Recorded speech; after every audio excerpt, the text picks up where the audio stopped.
Hello students, मेरा नाम है Rajesh Chamola, teacher science ICT virtual class Dehradun. और स्टूडेंट्स, आज हम बात करेंगे क्लास 10th के पहले चैप्टर, आपके विज्ञान की बुक के पहले चैप्टर, जिसका नाम है रासायनिक अभिक्रियाएं एवं समीकरण।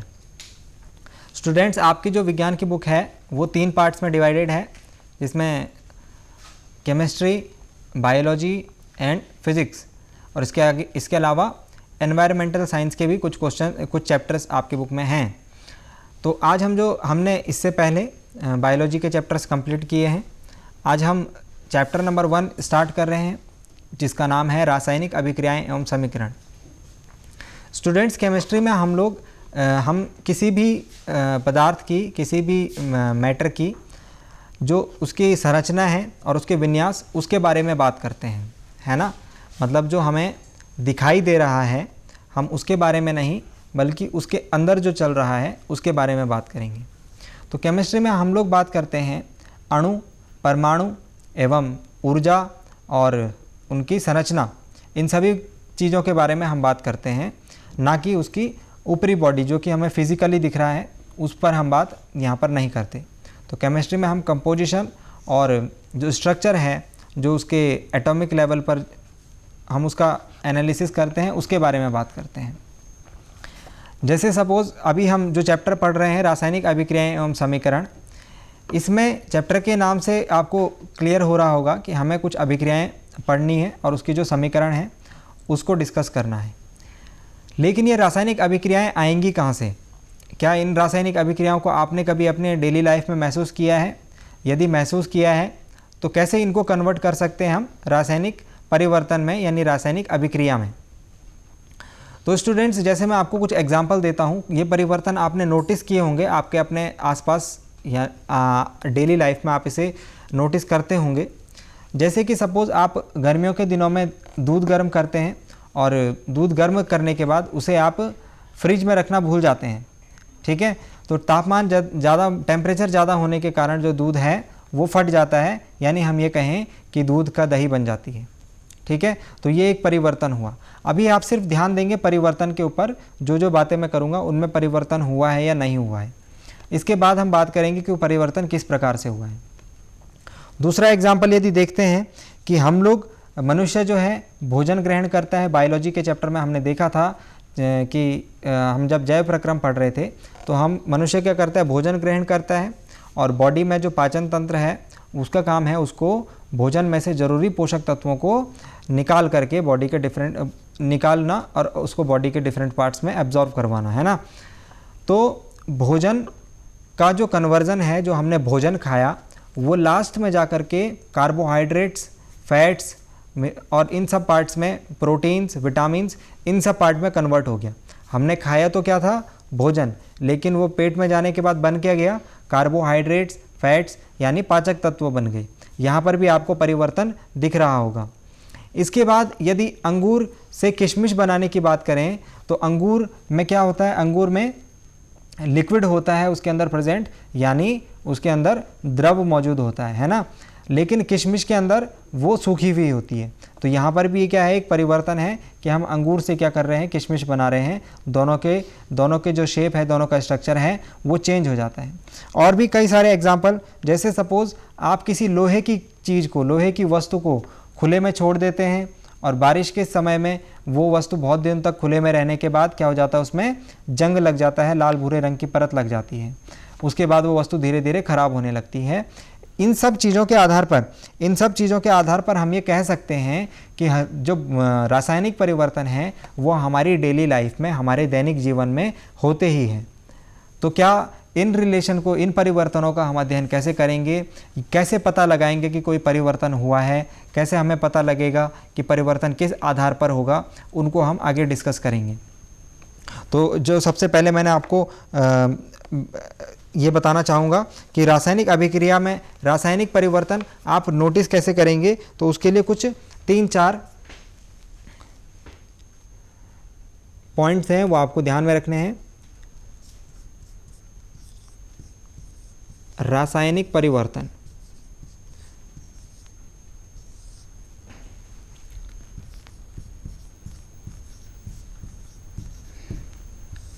रासायनिक परिवर्तन कब कहेंगे कि रासायनिक परिवर्तन हुआ है?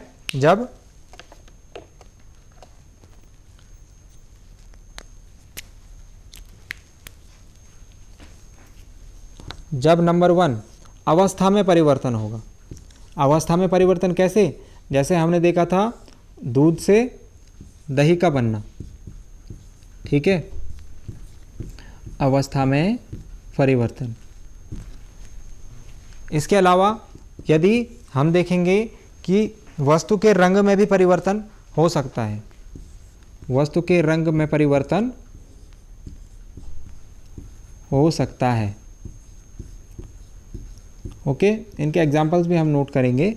नंबर 3 हम देख सकते हैं कि कोई गैस, इस परिवर्तन में कोई गैस निकली है या फिर कोई गैस यूज़ की गई है, कोई गैस एब्जॉर्ब की गई है।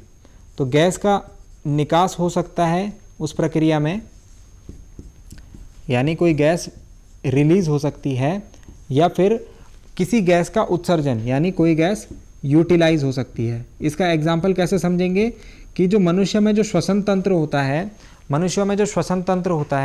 मनुष्य क्या करते हैं, ऑक्सीजन गैस को लेते हैं, तो उत्सर्जन यानी इनहेल कर रहे हैं ऑक्सीजन गैस को, और उसके बाद जो भोजन है, जो डिफरेंट जो कार्बोहाइड्रेट्स हैं और जो कॉम्प्लेक्स सब्सटेंसेस हैं हमारे बॉडी में, उनका विघटन करना है। तो विघटन करने के लिए ऑक्सीजन लेता है और बाद में कार्बन डाइऑक्साइड को रिलीज़ करता है। तो यहाँ पर गैस का निकास और उत्सर्जन हमें दोनों दिख रहा है। दैट मीन्स कि जो हमारा श्वसन तंत्र है, श्वसन प्रक्रिया है, वो भी एक रासायनिक प्रक्रिया है, रासायनिक परिवर्तन है। इसके अलावा हम देखेंगे कि जब कभी तापमान में परिवर्तन होगा, किसी परिवर्तन के दौरान टेम्परेचर चेंज होगा, वहाँ पर भी हम बोलेंगे कि रासायनिक परिवर्तन हुआ है। इसका कौन सा एग्जाम्पल? इसका एग्जाम्पल आप देख सकते हैं कि घरों में जब चूना किया जाता है, चूना करने के लिए हम एक लोहे की बाल्टी में, कैसी बाल्टी में? लोहे की बाल्टी में, प्लास्टिक की बाल्टी नहीं, लोहे की बाल्टी में हम जो चूना होता है, चूने पाउडर को डालते हैं, है ना। प्लास्टिक की बाल्टी क्यों नहीं यूज़ करते हैं, ये आपके लिए क्वेश्चन है। इसको हम आगे आने वाले लेक्चर्स में डिस्कस करेंगे कि क्यों हम लोहे की बाल्टी ही यूज़ करते हैं। जब हम लोहे की बाल्टी में चूने को डालते हैं, उसमें पानी मिलाते हैं, तो लोहे की बाल्टी में यदि आप उसको टच करेंगे तो आप देखेंगे कि वहाँ पर टेम्परेचर जो होता है उसका इंक्रीज़ हो जाता है, तापमान बढ़ जाता है, गर्म हो जाती है। तो यहाँ पर तापमान में परिवर्तन हुआ, तापमान बढ़ा, दैट मीन्स कि यहाँ पर भी क्या है, एक रासायनिक परिवर्तन है। अब हम इसके कुछ एग्जाम्पल्स लिखते हैं, जो एग्जाम्पल्स मैंने आपको अभी बताए थे, उदाहरण, रासायनिक परिवर्तन के उदाहरण जो कि आपने अपने दैनिक जीवन में देखे होंगे। जैसे उदाहरण नंबर 1 कि दूध से दही का बनना,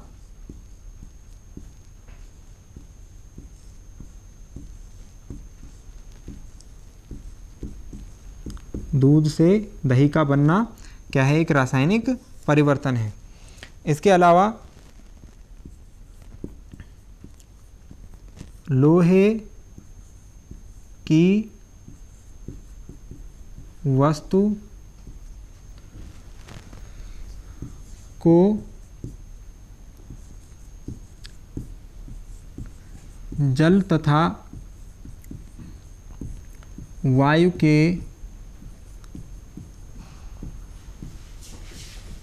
संपर्क में रखने पर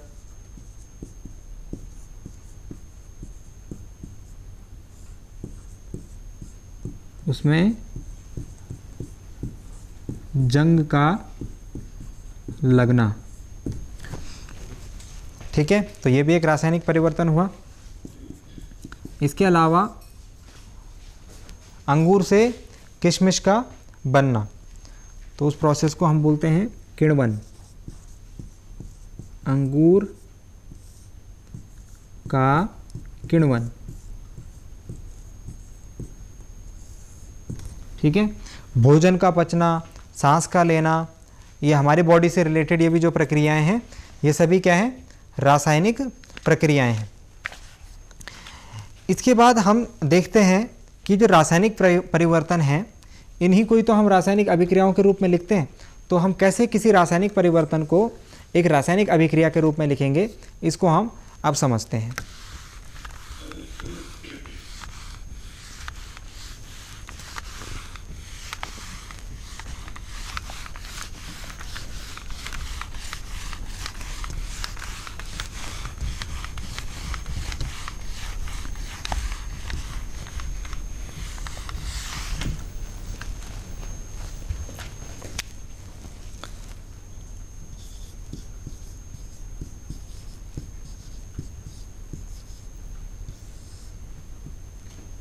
रासायनिक समीकरण।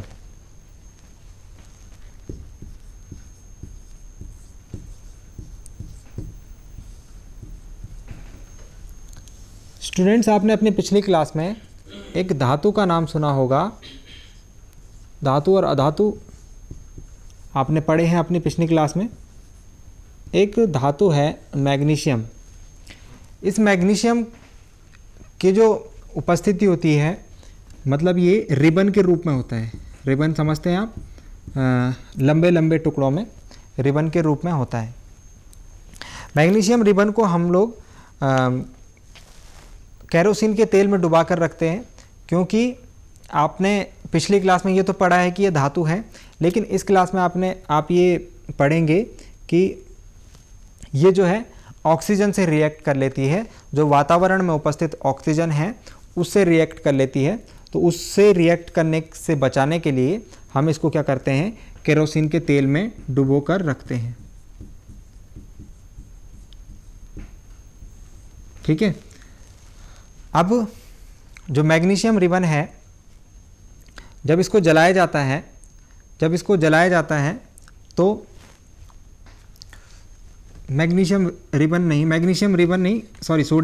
सोडियम को हम केरोसिन के तेल में डुबो कर रखते हैं। सोडियम धातु, दो धातु आपने पढ़ी थी, मैग्नीशियम और सोडियम। तो सोडियम जो धातु है इसे केरोसिन के तेल में डुबो कर रखते हैं, क्योंकि ये जो होती है ये अत्यधिक अभिक्रियाशील होती है। अभी आप जब इस क्लास में धातु एवं अधातु पढ़ेंगे तो वहाँ पर आप देखेंगे कि जो सबसे सक्रिय धातु है उसमें से एक है सोडियम। सोडियम की सक्रियता इतनी है कि इसे खुले में भी रखने पर ये आग पकड़ लेती है। तो इसीलिए हम इसे क्या करते हैं, बचाने के लिए केरोसिन के तेल में डुबो कर रखते हैं। अभी फ़िलहाल मैग्नीशियम रिबन के ऊपर हम बात कर रहे हैं। तो मैग्नीशियम रिबन, सबसे पहले तो इसमें एक क्वेश्चन ये आता है कि मैग्नीशियम रिबन को साफ़ किया जाता है। सबसे पहले से किसी भी अभिक्रिया कराने से पहले इसे साफ़ किया जाता है। ठीक है, रेगमाल से रगड़कर। तो वो क्यों किया जाता है, क्योंकि इसके ऊपर उपस्थित जो ऑक्साइड की परत होती है, इसके ऊपर उपस्थित जो लेयर होती है वो इसको रिएक्ट होने से बचाती है। मतलब उसके रिएक्शन, इसकी अभिक्रिया नहीं हो पाती है। तो पहले हम उस परत को हटाते हैं और फिर उसके बाद इसकी अभिक्रिया होती है। तो मैग्नीशियम धातु है, इसको हम इस प्रकार से लिखते हैं। मैग्नीशियम का जब वायु की उपस्थिति में जलाया जाता है, मैग्नीशियम रिबन का वायु में दहन। एक बात तो आप लोग जानते होंगे कि किसी भी चीज़ को जलाने के लिए सबसे जो इम्पोर्टेंट चीज़ है वो है वायु, क्योंकि वायु में हमारे पास होती है ऑक्सीजन गैस, और ऑक्सीजन गैस ही काम करती है किसी चीज़ को जलाने का, है ना। तो मैग्नीशियम रिबन का वायु में दहन से मतलब है कि मैग्नीशियम की इस ऑक्सीजन के साथ अभिक्रिया। तो जब मैग्नीशियम और ऑक्सीजन अभिक्रिया करते हैं तो मैग्नीशियम रिबन जलने लगता है ना। और जो पदार्थ हमारे पास बनता है वो है मैग्नीशियम ऑक्साइड। जो पदार्थ हमारे पास मिलता है वो बनता है मैग्नीशियम ऑक्साइड, जब इसे वायु में जलाया जाता है। तो इन दोनों का पहले नाम लिख लेते हैं। मैग्नीशियम, किसी भी अभिक्रिया में आप लोग सभी चीज़ों का नाम, जो भी पदार्थ है उसका नाम आप लिख लें पहले। ऑक्सीजन, इसके बाद ये है मैग्नीशियम,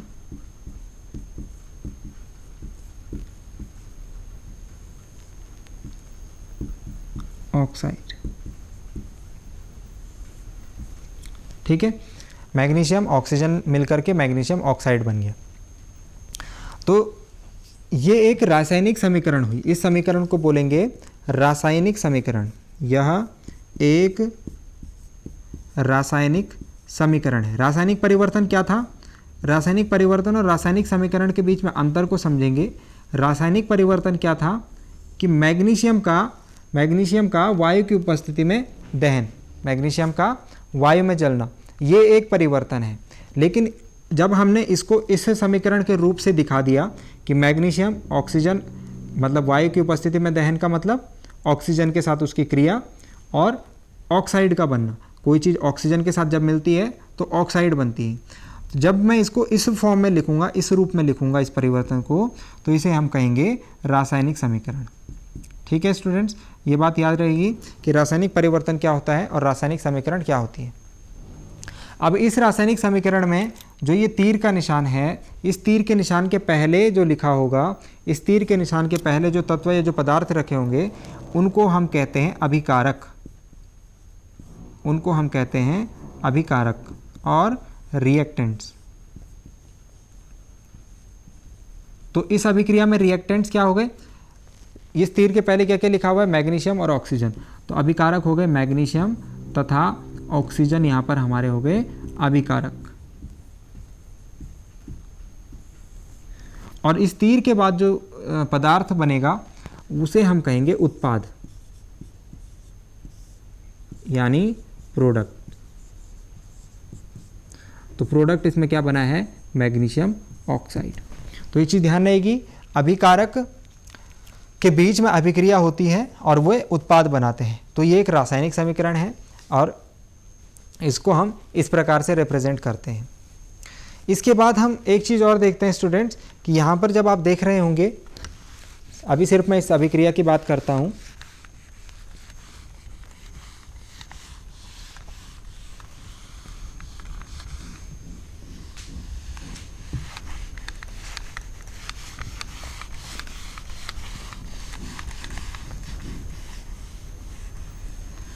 अभी सिर्फ इस अभिक्रिया की बात करते हैं। इस अभिक्रिया में मैग्नीशियम इधर भी है और मैग्नीशियम इधर भी है। ठीक है, मैग्नीशियम धातु इधर भी है, इधर भी है, अभिकारक में भी है, उत्पाद में भी है। ऐसे ही ऑक्सीजन जो है वो अभिकारक में भी है और उत्पाद में भी है ना। तो जो चीज़ अभिकारक में रहेगी वो उत्पाद में भी रहेगी ही। इसके अलावा एक बात आपको ध्यान देनी है कि यदि मैं यहाँ पर गिनूँ कि जो मैग्नीशियम अणुओं की संख्या है वो कितनी है, वो है 1। अकेला मैग्नीशियम लिखा है ना यहाँ पे, तो मैग्नीशियम कितना है यहाँ पर? 1। और उत्पाद में कितना मैग्नीशियम है? उत्पाद में भी मैग्नीशियम है अकेला 1। अब अभिकारक में ऑक्सीजन देखिए आप, ऑक्सीजन के नीचे कितना लिखा हुआ है? 2, मतलब ऑक्सीजन कितने हैं? 2। यहाँ पर जो ऑक्सीजन के अणु हैं वो अकेला लिखा हुआ है, मतलब है 1। तो स्टूडेंट्स, ये समीकरण में आप देख रहे होंगे कि मैग्नीशियम अणुओं की संख्या जो है, मैग्नीशियम परमाणुओं की संख्या जो है वो दोनों तरफ समान है, लेकिन ऑक्सीजन की जो संख्या है वो बराबर नहीं है। तो जब कभी ऐसा होता है कि अभिकारक परमाणुओं की संख्या और उत्पाद में परमाणुओं की संख्या बराबर नहीं होती है, तो उसे हम कहते हैं असंतुलित रासायनिक समीकरण। और उस असंतुलित रासायनिक समीकरण को हमें संतुलित करके लिखना होता है। तो नेक्स्ट पॉइंट हम पढ़ेंगे कि संतुलित रासायनिक समीकरण क्या होती है और किसी असंतुलित रासायनिक समीकरण को संतुलित कैसे करते हैं। ठीक है, तो संतुलित रासायनिक समीकरण का मतलब तो समझ गए कि जब अभिकारक एवं उत्पाद में तत्वों की संख्या, तत्वों के परमाणुओं की संख्या बराबर होती है तो उसे हम संतुलित रासायनिक समीकरण कहते हैं। अब सपोज इसी को एग्जाम्पल समझ लेते हैं हम, और इसी एग्जाम्पल से हम क्लियर करने की कोशिश करते हैं कि कैसे हम किसी असंतुलित रासायनिक समीकरण को संतुलित करेंगे। तो ये है रासायनिक अभिक्रिया, magnesium plus oxygen gives magnesium oxide. ठीक है, अब सबसे पहले आप एक टेबल बनाएंगे। अभी ये प्रोसेस क्या होगा? स्लोली होगा, धीरे धीरे होगा। तो आप इधर लिखेंगे तत्व या एलिमेंट्स, फिर लिखेंगे अभिकारक में परमाणुओं की संख्या और उत्पाद में परमाणुओं की संख्या। ठीक है, तो तत्व इसमें कौन कौन से हैं? मैग्नीशियम और ऑक्सीजन है, मैग्नीशियम है और ऑक्सीजन है। अभिकारक में कितना मैग्नीशियम है? 1। अभिकारक में ऑक्सीजन कितने हैं? 2। उत्पाद इस तरफ लिखे होंगे तो उस उत्पाद में मैग्नीशियम कितना है? 1। और उत्पाद में ऑक्सीजन कितना है? 1। ठीक है, अभिकारक इस तरफ लिखे होते हैं, हमने पढ़ा था, और उत्पाद तीर के इस तरफ। अब हमें यहाँ दिख गया कि मैग्नीशियम तो जो है संतुलित है, लेकिन ऑक्सीजन जो है ये संतुलित नहीं है। तो संतुलित करने के लिए हम एक प्रक्रिया अपनाते हैं, हम गुणा या भाग द्वारा हम संतुलित करते हैं। तो सपोज़ ये 2 है और ये 1 है, तो मैं इस 1 को 2 बनाने के लिए, इस 1 को 2 बनाने के लिए इसमें कुछ ना कुछ गुणा कर सकता हूँ, सिर्फ गुणा कर सकता हूँ या भाग दे सकता हूँ। तो यदि मैं 1 को 2 बनाना चाहूँ तो मुझे इसमें गुणा करनी होगी 2 से, तभी तो ये 2 बनेगा, है ना। अब इसको आपको ध्यान रखना है कि आपने गुणा करा 2, कहाँ करा गुणा 2? उत्पाद में। उत्पाद में किस जगह पर? जहाँ पर ऑक्सीजन लिखा हुआ है, ये बात ध्यान रहेगी। अब दिमाग में रखना है 2 की गुणा करनी है। पहले समीकरण को लिख लेता हूँ मैं, ये थी हमारे पास समीकरण। अभी हमको क्या करना है? 2 की गुणा करनी है, कहाँ पर? उत्पाद में। उत्पाद में जहाँ पर ऑक्सीजन लिखी हुई है, तो उत्पाद इस तरफ है, ऑक्सीजन ये लिखा हुआ है, मतलब यहाँ 2 की गुणा करनी है। अब इस 2 को आप यहाँ नहीं लिख सकते हो, यहाँ बीच में, ठीक है। इसके लिए भी एक नियम है कि इसको आप जो पूरा तत्व है या पूरा पदार्थ है, पूरा सब्सटेंस है, उसके आगे ही लिख सकते हो, यहाँ पर, ठीक है ना। तो अब हमारे पास एक स्टेप के बाद जो समीकरण है वो कन्वर्ट होकर के आ गई है, magnesium plus oxygen gives twice MgO। दोबारा हम ये टेबल बनाएंगे, फिर से हम ये टेबल बनाएंगे। ये टेबल हम तब तक बनाते रहेंगे जब तक कि ये समीकरण संतुलित नहीं हो जाती। अभिकारक और उत्पाद, ठीक है। तत्व कौन कौन से? Magnesium and oxygen. अभिकारक में यहाँ अब कितने मैग्नीशियम दिख रहा है आपको? 1, और ऑक्सीजन कितने दिख रहे हैं? 2। लेकिन अब उत्पाद में चले जाएंगे तो ये 2 जो है, ये 2 मैग्नीशियम के साथ भी और ऑक्सीजन दोनों के साथ काउंट होगा। तो मैग्नीशियम कितने हो गए? 2 1 जा 2, मतलब 2 मैग्नीशियम, और 2 ऑक्सीजन के साथ भी है तो 2 ऑक्सीजन हो गए। अब देखिए, अब की बार क्या हो गया? हमारा ऑक्सीजन बैलेंस हो गया, ऑक्सीजन बराबर हो गए, लेकिन मैग्नीशियम जो है वो बराबर नहीं है। तो अब की बार हम क्या करेंगे? मैग्नीशियम को बराबर करेंगे। इस 1 को 2 बनाने के लिए यहाँ पे मुझे 2 से गुणा करनी है, तभी तो ये 2 बनेगा, क्योंकि इधर भी 2 है, हमें इधर भी 2 बनाना है। तो 1 में 2 बनाने के लिए उसके 2 की गुणा करेंगे। अब ये भी ध्यान रखेंगे कि 2 की गुणा करिए कहाँ? अभिकारक में, किसके साथ? मैग्नीशियम के साथ। तो इसके बाद नेक्स्ट स्टेप को करते हैं। नेक्स्ट स्टेप को करते हैं स्टूडेंट्स। ये थी अभिक्रिया दूसरे स्टेप तक। थर्ड स्टेप में क्या हो गया? हमने 2 की गुणा कर दी, कहाँ पर? अभिकारक में मैग्नीशियम के साथ। तो अभिकारक ये है, तीर के इस तरफ लिखे होते हैं, मैग्नीशियम कहाँ लिखा है? यहाँ लिखा है। मुझे क्या करना है? 2 की गुणा करनी है, ठीक है ना। अब दोबारा से चेक करते हैं, तत्व, अभिकारक एवं उत्पाद। तत्व कौन कौन से हैं? Magnesium, oxygen. अभिकारक में गिनेंगे तो अब की बार मैग्नीशियम कितने हो गए? मैग्नीशियम के आगे 2 लिखा हुआ है, मतलब 2 मैग्नीशियम। ऑक्सीजन तो 2 ही थे। उत्पाद में 2 मैग्नीशियम हैं और 2 ऑक्सीजन के साथ भी लिखा हुआ है, तो 2 ऑक्सीजन है। अभी हम देख रहे हैं कि जो अभिकारक है एवं उत्पाद है, उसमें जो तत्वों की संख्या है, तत्व के परमाणुओं की संख्या है, वो बराबर हो चुकी है।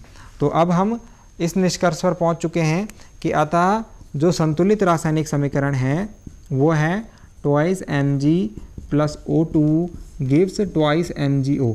ये समीकरण जो होगी संतुलित होगी। हम इसको इस प्रकार से लिखेंगे, यह संतुलित रासायनिक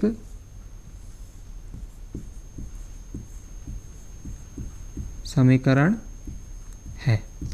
तो समझ में आ गया होगा। हमने स्टार्टिंग में जो रिएक्शन लिखी थी वो भी आपको याद दिला देता हूँ। स्टार्टिंग में हमने जो अभिक्रिया लिखी थी वो लिखी थी ये Mg plus O2 gives MgO, और अभी हमें जो संतुलित रासायनिक समीकरण मिली है वो मिली है twice Mg plus O2 gives twice MgO। तो आपको ध्यान रखना है कि जब भी आप एग्ज़ाम में कोई भी समीकरण लिखें, कोई भी रिएक्शन लिखें, तो वो संतुलित हो, ठीक है। तो ये क्वेश्चन आपको समझ में आया होगा। इसके लिए बाद में आपको एक होमवर्क के लिए क्वेश्चन देता हूँ, आप इसको कर सकते हैं घर में। ये क्वेश्चन मैं यहाँ पर लिख देता हूँ होमवर्क के लिए। इस अभिक्रिया को आप बैलेंस करने की कोशिश करेंगे।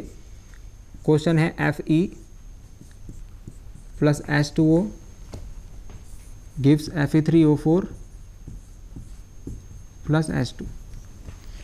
यह अभिक्रिया है Fe plus H2O gives Fe3O4 plus H2।